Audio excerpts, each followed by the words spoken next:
Welcome to Chillin' 101. We hope this video helps. You begin with safety and the first actionable cuts. Warm the engine for 3 to 5 minutes so oil flows, then switch off and stabilize the bike on the center stand. Put an oil pan under the engine drain bolt and remove the engine drain bolt with a 10 mm socket. Do this slowly so hot oil does not splash. Once engine oil runs clear, replace the washer and loosely screw the bolt back. This prepares you to move on to the gear oil procedure. Now focus on the gearbox.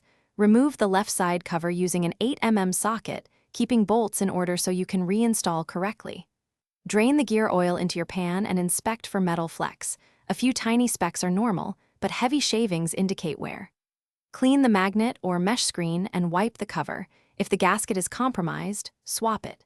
Make sure surfaces are dry and reassemble finger tight. Then torque to spec to avoid leaks. To finish, refill engine oil with 0.9L of 10W30 through the filler, then check the level with the dipstick or sight glass, topping slowly to reach correct mark. Add gear oil to its fill port until it reaches the overflow or spec level, then reinstall caps and run the engine briefly to circulate fluids. Make sure there are no leaks. After a short test, ride, retorque, drain, and cover bolts.